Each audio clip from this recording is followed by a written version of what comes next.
Assalamualaikum warahmatullahi wabarakatuh. Alhamdulillah, teman-teman, para pengikut, para pecinta channel YouTube MZT Malang Raya, kita masih diberikan kesempatan oleh Allah Ta'ala, kita masih diberikan kekuatan oleh Allah Subhanahu wa Ta'ala untuk bisa melaksanakan berbagai macam aktivitas-aktivitas.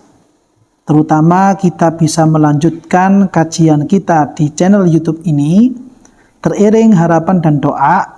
Mudah-mudahan apa yang kita upayakan, apa yang kita laksanakan dari aktivitas-aktivitas yang baik, itu semuanya diridhoi oleh Allah Subhanahu wa Ta'ala, diterima oleh Allah Subhanahu wa Ta'ala, dan bisa menjadi catatan amal baik kita mulai sejak hari ini sampai nanti datangnya hari kiamat.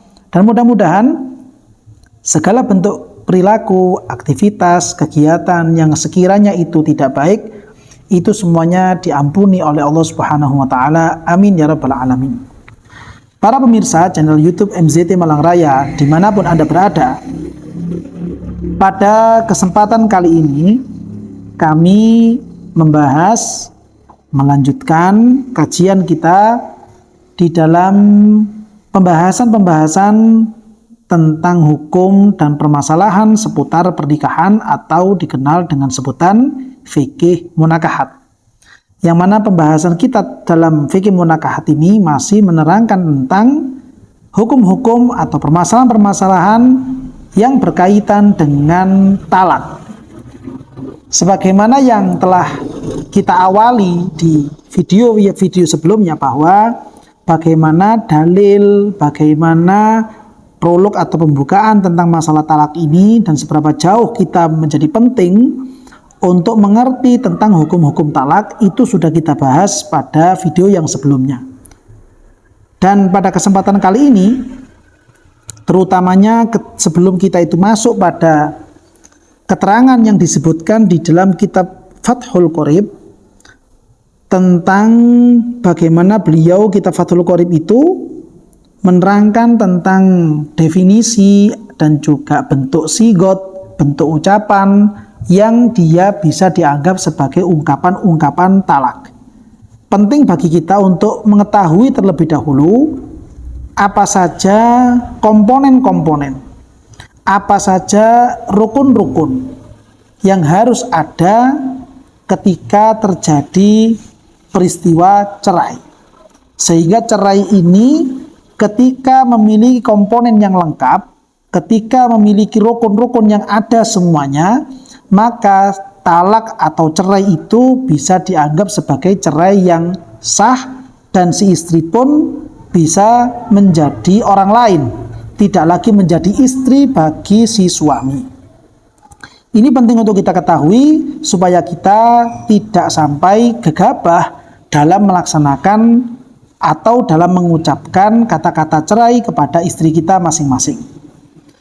Mengingat pembahasan ini cukup penting, namun kemudian di dalam kitab Fathul Qorib hanya beberapa rukun saja yang disinggung, maka kami perlu untuk mengambil dari referensi atau keterangan kitab dari selain kitab Fathul Qorib. Di antaranya yang kali ini kami pegang adalah keterangan yang ada di dalam kitab Al-Iqna', sebuah kitab yang ditulis oleh beliau Syekh Al-Imam Al-Khatib Asy-Syarbini. Beliau di situ memberikan keterangan secara khusus tentang rukun-rukun talak, yaitu beliau mengatakan wa arkanuhu khamsatun. Rukun-rukun talak ada 5. Yang pertama, sigotun, yaitu adanya ungkapan, adanya ucapan, yang mana ungkapan atau ucapan ini memang memiliki makna cerai terhadap istri dari seorang suami. Itu rukun yang pertama. Sehingga berarti kalau tidak ada ucapan, maka si istri ataupun suami tidak bisa mengaku-ngaku bahwa dia itu telah mentalak istrinya. Perlu ada bukti, perlu ada saksi bahwa memang dia telah mentalak istrinya, yang mana ketika si laki-laki misalkan mengaku dia telah mentalak, namun istrinya ini kemudian tidak mau mengiyakan, bahkan malah menentang bahwa suami saya belum mentalak saya, maka di situ ada seperangkat aturan-aturan berikutnya untuk bisa memastikan apakah memang betul-betul terjadi talak atau tidak. Hal ini karena salah satu rukun talak yang disebut dengan sighot itu merupakan satu hal yang harus ada ketika terjadi peristiwa talak atau cerai. Sighot tadi itu adalah ungkapan-ungkapan yang memiliki makna talak, baik itu secara soreh atau kinayah. Ini rukun yang pertama. Rukun yang kedua yaitu adalah mahallun, tempat atau pihak yang dijatuhi cerai. Dalam hal ini maksudnya adalah si zaujah. Dalam hal ini maksudnya adalah si istri. Harus memang ada istri yang dia itu bisa untuk dicerai. Sehingga ketika ada istri, namun istri ini pada dasarnya dia adalah orang yang tidak bisa dicerai, maka cerai pun juga tidak bisa terjadi kepada orang yang seperti ini. Sebagaimana itu diterangkan dalam Hasyiah Al-Baijuri ketika beliau menukil keterangan dari Al-Imam Ad-Damiri dalam kitab Najmul Wahaj beliau. Syekh Al-Imam Ad-Damiri dalam kitab Najmul Wahaj memberikan keterangan lana tolakun bila sorehin wala kinayatin. Dalam madhab kita, kata Imam Ad-Damiri, ada satu bentuk talak yang mana talak ini bila sorehin wala kinayatin, tidak menggunakan lafadz yang soreh, begitu juga tidak menggunakan lafadz yang kinayah.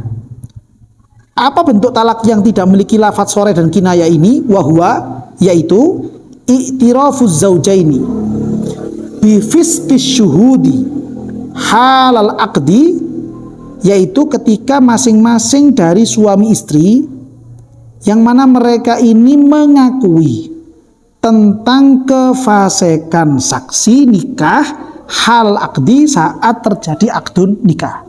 Jadi maksudnya ada suami istri yang mana kedua orang ini mengaku bahwa saksi nikah yang dulu ada saat terjadi akad nikah antara mereka berdua, kedua saksinya itu atau bahkan saksi-saksi yang lebih itu, mereka semuanya adalah orang-orang yang fasik. Menurut beliau, Syekh Al-Imam Ad-Damiri, beliau menganggap ini merupakan salah satu bentuk talak yang mana talak ini muncul tanpa diperlukan munculnya lafadz sore atau tanpa diperlukan munculnya lafadz yang kinayah. Walaupun tanpa lafadz yang sore ataupun lafadz yang kinayah dari bentuk ucapan-ucapan talak itu tetap ada dan terjadi. Yaitu bentuknya adalah si suami istri sama-sama mengaku bahwa saksi nikah saat mereka berdua melangsungkan akad nikah adalah saksi-saksi yang fasik. Ini menurut pandangan Syekh Al-Imam Ad-Damiri yang dinukil oleh beliau Syekh Ibrahim bin Muhammad Al-Baijuri.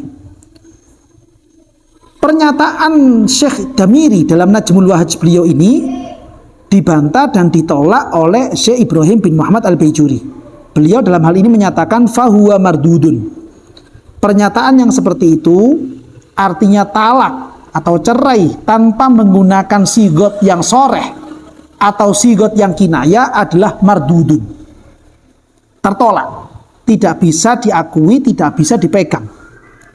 Alasannya bi'annahu yatabayyanu bihi an la nikaha bainahuma, bahwa nampak jelas kalau memang saksi nikah saat terjadi akad nikah itu adalah saksi-saksi yang palsu, saksi-saksi yang fasik, maka pada dasarnya pernikahan mereka merupakan pernikahan yang tidak sah.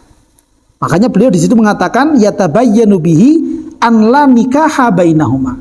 Pada dasarnya laki-laki dan perempuan ini mereka pada dasarnya tidak memiliki ikatan pernikahan. Sebab apa? Sebab akad nikah yang mereka langsungkan di beberapa waktu sebelumnya merupakan akad nikah yang tidak sah. Karena salah satu dari rukun nikah ada yang cacat, yaitu saksi dalam pernikahan yang minimalnya harus ada 2 orang laki-laki dengan persyaratan mereka adalah orang-orang yang adil, orang-orang yang memang memiliki sifat adalah, yaitu orang-orang yang sejak dia balik sampai detik hari ini tidak pernah melakukan dosa-dosa besar atau tidak terus-menerus melakukan dosa-dosa kecil, dan mereka dianggap sebagai orang-orang yang baik, orang-orang yang soleh oleh penduduk sekitar mereka. Saksi yang seperti inilah yang dibutuhkan saat terjadi akdun nikah. Ketika saksinya ini tidak sesuai, yaitu saksinya itu adalah kebalikan orang yang memiliki sifat adalah, atau biasa diistilahkan dengan sebutan saksi yang fasik, maka pada dasarnya terjadi kecacatan dalam salah satu rukun nikah.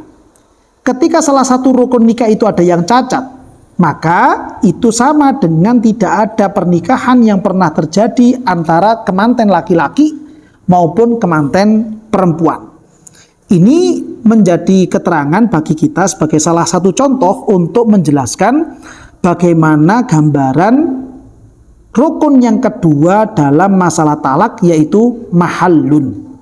Ada pihak yang memang sah dan boleh untuk dijatuhi talak, yaitu adalah pihak istri. Artinya adalah dia memang betul-betul istri yang sah dan bisa dijatuhi talak. Ini rukun yang kedua. Rukun yang ketiga adalah wawilayatun. Rukun yang ketiga ini merupakan rukun yang fokusnya kepada zauj. Rukun yang fokusnya adalah kepada pihak suami. Artinya si suami memang betul-betul memiliki wilayah. Si suami betul-betul memiliki wewenang terhadap perempuan yang dia katakan sebagai istrinya, lalu kemudian dia ingin menjatuhkan cerai kepada perempuan ini. Si laki-laki ini memang betul-betul memiliki wilayah, memiliki kekuasaan, memiliki satu wewenang kepada perempuan ini untuk mengatur, untuk memerintah, untuk melarang dalam beberapa bentuk perbuatan. Si laki-laki ini memang punya wilayah ke dalam hal yang seperti demikian. Ketika memang si laki-laki itu memiliki rukun yang ketiga yang disebut dengan wilayah, maka itu artinya si laki-laki ini telah memenuhi salah satu dari 5 rukun-rukun talak, yaitu bentuknya adalah wilayah. Berarti kalau seandainya ada laki-laki yang dia itu tidak memiliki wilayah kepada perempuan ini, taruhlah misalkan sebelum terjadi akad nikah, artinya laki-laki perempuan ini masih akan melangsungkan akdun nikah. Mereka berdua hanya sebatas melakukan lamaran. Mereka berdua hanya sebatas melakukan khitbah. Dan khitbah dari pihak laki-laki sudah diterima oleh pihak perempuan. Si calon manten perempuannya sudah menerima lamaran dan mau bersedia untuk menikah di beberapa hari berikutnya dengan laki-laki yang telah melamarnya. Dalam kasus seperti ini, walaupun si laki-laki ini sudah mengkhitbah dan khitbahnya juga sudah diterima oleh pihak perempuan, namun si laki-laki masih belum memiliki wilayah terhadap si perempuan. Si laki-laki ini masih belum memiliki wewenang penuh terhadap perempuan yang telah dia lamar. Karena laki-laki ini masih belum memiliki wilayah, belum memiliki wewenang yang penuh terhadap si perempuan, maka seandainya laki-laki ini menceraikan, memunculkan kata-kata cerai, memunculkan kata-kata talak kepada perempuan yang telah dia lamar, maka itu tidak menyebabkan terjadinya perceraian. Sebab si laki-laki masih belum memiliki wilayah, dan wilayah ini merupakan rukun yang ketiga untuk bisa terjadinya perceraian. Ini rukun yang ketiga. Berikutnya masuk pada rukun yang keempat, yaitu waqasdun. Adanya bentuk qasd, adanya bentuk kesengajaan. Memang dia berniat, bertujuan untuk menceraikan istrinya. Khusus untuk rukun yang keempat ini perlu ada keterangan lanjutan. Yang kalau keterangan lanjutan ini tidak dipahami, keterangan lanjutan ini tidak dimengerti, maka bisa menimbulkan kesalahpahaman di beberapa peristiwa yang akan datang. Yaitu kami memberikan keterangan lanjutan sebagaimana yang disebutkan oleh beliau Syekh Al-Imam Al-Bujairami dalam hasyiah beliau. Beliau menyatakan wa mahalluhu, artinya tempat dibutuhkannya rukun yang keempat berupa qasdun adalah inda wujudis sharifi, ketika kondisinya ketika situasinya adanya hal yang bisa menepis untuk tidak terjadi perceraian. Maksudnya, contohnya seperti ini. Kal mudarrisi, seperti misalkan seorang pengajar, seorang guru yang mengajarkan tentang hukum-hukum perceraian. Jadi ada guru yang menerangkan kepada muridnya bagaimana hukum-hukum atau ketentuan-ketentuan dalam masalah perceraian. Lalu misalkan si guru ini memberikan contoh kepada murid-muridnya, yang mana contoh itu dia harus mengatakan atau dia perlu mengatakan, saya ceraikan kamu. Misalkan saya, atau dia bercerita pada kasus yang lain, saya menceraikan istri saya. Dia menggunakan kata-kata saya. Si guru ini menggunakan kata-kata saya. Tapi dia menggunakan kata-kata saya dan juga ada ungkapan cerai. Lalu kemudian di situ diikuti dengan istri saya. Ini bukan berarti beliau itu bertujuan menceraikan istrinya. Tapi beliau sedang menerangkan, menjelaskan kepada murid-muridnya bahwa ini termasuk tindakan-tindakan yang bisa memunculkan perceraian. Ketika posisi orang laki-lakinya itu adalah sebagai mudarris, yang mana memang di situ posisinya dia itu butuh untuk mengatakan seperti itu di hadapan murid-muridnya. Ini yang dimaksud dengan wujudus shorif. Ketika ada kondisi seperti ini, maka akan terjadi cerai kepada istri si guru itu sendiri kalau memang gurunya ada qasdu, ada kesengajaan, ada tujuan dalam hatinya dengan mengungkapkan kata-kata tadi itu dia ingin menceraikan istrinya yang ada di rumah. Dia mengikhbar, dia memberitakan kepada murid-muridnya bahwa dia telah menceraikan istrinya dengan memberikan contoh bentuk pengajaran kepada para murid, saya menceraikan istri saya. Ketika ada qasdu, maka jatuhlah cerai kepada istri si guru. Tapi kalau misalkan si guru ini tidak ada qasdu, tidak ada unsur kesengajaan dan tujuan menceraikan istrinya, maka cerai pun juga tidak terjadi kepada istri si guru ini. Ini yang dimaksud dengan rukun yang keempat dari rukun-rukun talak atau rukun-rukun cerai. Sehingga catatan tambahan ini atau keterangan lanjutan ini bisa betul-betul penting untuk dipahami terlebih dahulu. Amma idza lam yakun sorifun, seandainya posisi orang yang mengucapkan kata-kata talak ini tidak dalam kondisi fihi sorif, tidak ada wujudus sorif, tidak ada satu kondisi yang memang menghilangkan atau menepis posisi dia untuk mentalak istrinya, fala yustaratu qasdun, maka tidak disyaratkan adanya qasdu. Taruhlah misalkan kondisinya normal, ada seorang suami yang dia itu berbicara dengan istrinya, lalu kemudian si suami ini tiba-tiba gurau dan dalam guraunya itu bilang kepada si istri, kamu saya cerai misalkan. Kondisi seperti ini atau kasus yang seperti ini, entah si suami itu ada qasdu untuk mencerai atau tidak ada qasdu untuk mencerai, si suami itu memang betul-betul ada tujuan menceraikan ataupun tidak, tetap terjadi perceraian. Tetap itu bisa menyebabkan jatuhnya talak. Karena dalam kondisi seperti ini adalah kondisi yang adamu wujudis shorif. Tidak ada satu kondisi yang menepis lelaki ini untuk betul-betul bisa menjatuhkan cerai kepada istrinya. Sehingga tidak dibutuhkan rukun yang keempat, yaitu berupa qasdun. Ini yang penting untuk dipahami sebelum kita berlanjut kepada rukun yang terakhir. Berikutnya kemudian rukun yang terakhir atau rukun yang kelima adalah mutollik. Mutollik maksudnya adalah orang yang bisa menjatuhkan cerai kepada si perempuan. Para ulama kemudian membahas kenapa rukun-rukun cerai yang kelima ini dibahasakan atau diistilahkan dengan sebutan mutollik.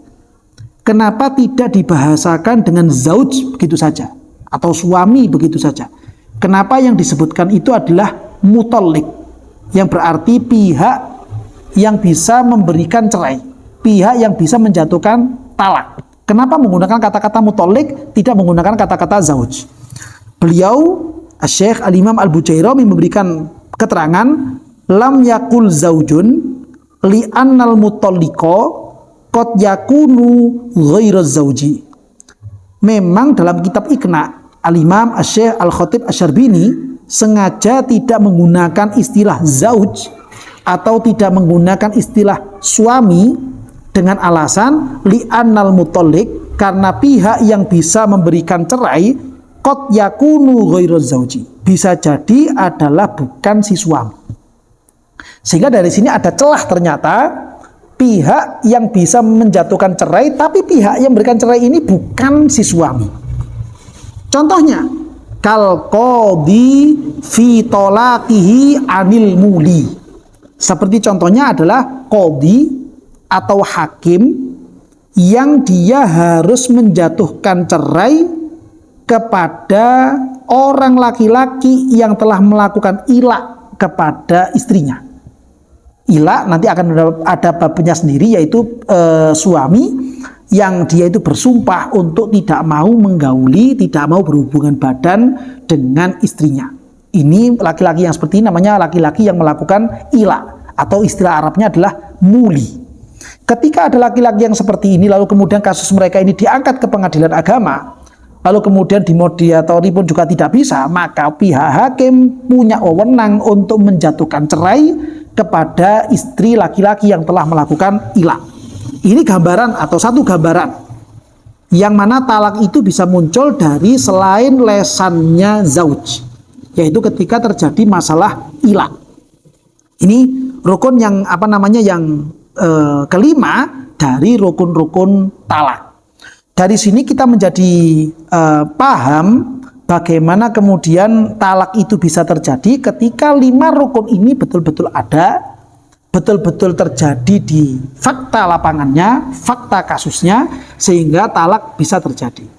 Seandainya ada satu rukun saja yang tidak terpenuhi, maka talak itu sendiri menjadi tidak terjadi, walaupun muncul ungkapan talak. Mengingat salah satu rukun dari yang 5 itu ada yang cacat, ada yang kurang, yang itu bisa berdampak kepada tidak terjadinya talak. Oleh karena itu, Syekh Al-Khatib Asy-Syarbini memberikan keterangan lanjutan yang ini juga tidak kalah penting difahami oleh kita semuanya. Wa syurita fil mutalliki, disyaratkan untuk pihak yang memberikan talak kepada perempuan, walau bitakliki, walaupun talak tadi itu dimunculkan dengan cara taklek. Taklek itu menggantungkan. Misalkan begini, misalkan ada orang yang seorang suami, maksud saya ada seorang suami yang bilang kepada istrinya, kalau sampai datang bulan Ramadan maka kamu saya ceraikan. Atau si suami ini bilang kepada istrinya, kalau kamu masuk ke dalam rumah maka jatuh cerai 1 kepada kamu. Berarti maksudnya apa? Perceraian itu terjadi ketika si istri ini masuk ke dalam rumah. Perceraian itu terjadi ketika memang betul-betul telah datang bulan Ramadan. Ini yang namanya cerai itu digantungkan dengan satu peristiwa tertentu atau satu tindakan tertentu. Ketika si mutallik atau ketika pihak yang memberikan talak dan kemudian dia mentalaknya itu dengan taklek, dengan menggantungkan seperti itu, disyaratkan dia harus orang yang taklif, dia harus orang yang mukallaf. Kapan mukallafnya? Saat dia mentakleknya, bukan saat terjadinya mu'alak bih. Yaitu ketika dia mentalaknya itu muncul dia dalam kondisi sebagai seorang yang mukallaf. Sehingga dari situ, sebagaimana diterangkan dalam Hasyiah Al-Bujairami, orang yang misalkan dalam kondisi gila. Jadi misalkan orangnya ini gila, lalu kemudian dia orang gila ini bilang kepada istrinya, jadi dia gila, orang stres yang punya istri, bilang kepada istrinya dalam kondisi gila si laki-lakinya, nanti kalau saya sembuh, saya sudah sadar, maka kamu saya ceraikan, maka jatuh cerai kepada kamu. Dia bilang seperti itu padahal kondisinya dia dalam kondisi gila. Berarti dia ketika bilang kalau nanti saya sembuh maka jatuh cerai kepada kamu, dia dalam kondisi ghairu mukallaf. Karena dia dalam kondisi ghairu mukallaf, si laki-laki ini dalam kondisi gila, maka apa yang dia ucapkan ini dianggap sebagai ucapan-ucapan yang tidak muktabar, tidak bisa dianggap dalam kacamata syariat. Fala yasihu min ghairi mukallafin, maka tidak sah talak itu muncul dari orang yang bukan mukallaf. Li khobari, karena adanya riwayat hadis rufi al-qalamu an salasin. Catatan taklif itu diangkat oleh Allah Ta'ala dari 3 kelompok orang, dan salah satunya adalah orang yang gila. Nah, dari situ kemudian catatan pentingnya di sini. Syekh Khatib Syarbini menyatakan begini, illa sakrona, kecuali orang-orang yang mabuk, ya ta'adda bisakrihi, yang dia itu memang mabuk dengan cara yang sengaja. Dia mabuk karena dia itu melakukan perbuatan maksiat. Dia sengaja minum minuman keras. Dia mabuk dengan sengaja minum atau mengkonsumsi obat-obat terlarang. Sehingga dia menjadi fly, dia menjadi orang yang tidak sadar. Lalu ketika dia dalam kondisi seperti ini, dia mentalak istrinya. Bagaimana? Fayasihu ma'annahu ghairu mukallafin. Talaknya ini menjadi sah, walaupun dia dalam kondisi tidak sadarkan diri, walaupun dia dalam kondisi bukan sebagai mukallaf. Kama naqalahu fir raudhati an ashabina wa ghairihim fi kutubil usuli. Sebagaimana itu dikokohkan, itu disebutkan dengan bentuk redaksi yang kuat oleh Imam Nawawi dalam kitab Raudhah beliau dari keterangan para ashabus Syafi'i dan juga selain ashabus Syafi'i dalam kitab-kitab usul fikih. Alasannya kenapa? Taghlidhon alaihi, sebagai bentuk pemberat, sebagai bentuk hukuman kepada orang-orang yang sengaja melakukan perbuatan mabuk menggunakan minuman-minuman keras. Orang yang seperti ini diganjar oleh Allah, diberikan hukuman oleh Allah berupa apa? Ucapan-ucapannya tetap muktabar dalam kacamata syariat. Ini yang penting untuk difahami, terutama misalkan ada di antara pemirsa channel YouTube MZT Malang Raya yang dia itu memiliki kebiasaan minum minuman keras. Na'udzubillah min dzalik. Penting kami mengingatkan supaya sesegera mungkin kita bertaubat dari perbuatan minum minuman keras. Karena minum minuman keras ini merupakan induk dan otak utama atau dalang utama munculnya berbagai macam bentuk kemaksiatan. Baik pemirsa channel YouTube MZT Malang Raya yang laki-laki ataupun yang perempuan. Sadarilah bahwa dampak yang muncul dari minum minuman keras itu sangat buruk untuk kesehatan, sangat buruk untuk akal pikiran, sangat buruk untuk ekonomi, dan seterusnya dan seterusnya. Tidak ada hal yang manfaat muncul ketika orang ini minum minuman keras. Justru hal yang mafsadat yang muncul ketika orang ini minum minuman keras. Ini penting untuk difahami terlebih dahulu sebelum kita melanjutkan kajian-kajian kita. Berikutnya lagi adalah, keterangan yang penting adalah talak ini tidak bisa sah dari orang-orang yang terpaksa. Sebagaimana keterangannya Imam Syekh Khatib Syarbini, wakhtiyarun, disyaratkan juga orang yang mutollik, orang yang memberikan talak, harus orang yang mukhtar, harus orang yang memang dari dirinya dia sendiri ingin mengungkapkan kata-kata talak. Dia tidak dalam kondisi mukroh, dia tidak dalam kondisi terpaksa dalam mentalak istrinya sendiri. Falayasihu min mukrohin, maka talak tidak sah dari orang yang terpaksa, ya, orang yang terancam, orang yang dia itu ditekan supaya dia mentalak istrinya. Walaupun laki-laki ini atau suami ini memunculkan kata-kata talak kepada istrinya, namun talaknya ini menjadi tidak sah, talaknya tidak jatuh kepada istrinya, walaupun dia betul-betul mengucapkan kata-kata talak. Wa illam yuwarri li itlaqil khobar, wa illam yuwarri, walaupun si laki-laki ini tidak mengatakan atau tidak berbuat tauriyah. Tidak berbuat tauriyah itu memunculkan satu kata-kata yang sebagian dari apa yang dia ingin ungkapkan itu masih dipendam dalam hati, yang seandainya ini dimunculkan maka dia tidak dianggap berbohong. Ini namanya tauriyah. Walaupun si laki-laki itu tidak melakukan tauriyah dengan alasan li itlaqi khobari, karena kemutlakan riwayat hadis la talaqa fi ighlaqin ai ikrohin. Tidak ada istilah talak ketika orang itu dalam kondisi terpaksa, dalam kondisi tertekan, dalam kondisi diancam untuk memunculkan kata-kata talak kepada istrinya sendiri. Ini talaknya tetap tidak jadi walaupun dia sudah memunculkan lafadz talak. Nah, inilah kiranya para pemirsa channel YouTube MZT Malang Raya dimanapun Anda berada, kajian tentang masalah talak atau kajian tentang masalah perceraian yang penting untuk kita pahami sebelum kita lebih lanjut masuk pada keterangan-keterangan yang ada di dalam kitab Fathul Qorib. Besar harapan supaya kita bisa memahami apa yang kita kaji dari masalah talak ini, sehingga kita sebagai laki-laki terutama, kita sebagai suami lebih khususnya, kita menjadi orang-orang yang mawas diri.